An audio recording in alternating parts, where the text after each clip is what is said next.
параллель шилжүүлэх арга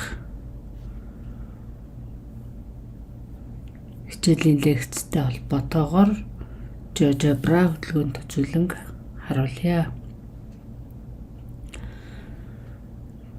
За нэгдүгээр үндсэн бодлого маань болохоор ерөнхий байршилтай шулууныг түвшний байршилд оруулдаг.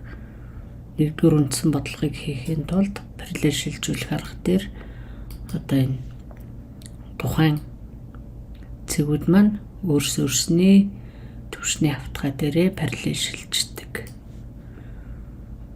За нэгдүгээр үйлдэлийг хийхдээ юуны өмнө одоо энэ эхний цэгийг одоо тухайн өгөгдлийн проекцийн холбоотой аль болох давхцахгүй байхаар эхний цэгийг сонгож авна.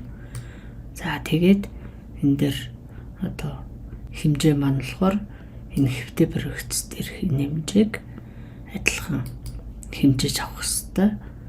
За энийг GeoGebra-гийн гортгийг ашиглан харуулж байна. За ингэснээр тухайн шулуун маань нүүрний түвшний байрлалд орно.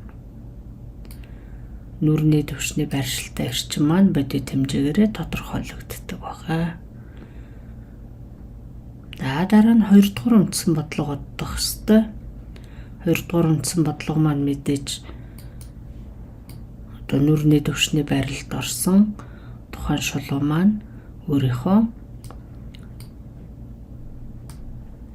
одоо нүүрний түвшний автгай дээр параллель шилжих ёстой. За мэдээж эхний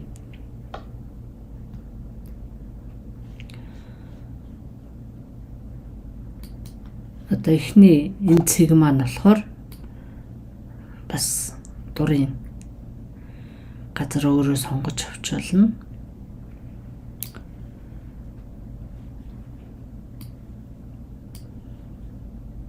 За энэ дурын газар сонгож авахдаа яах вэ?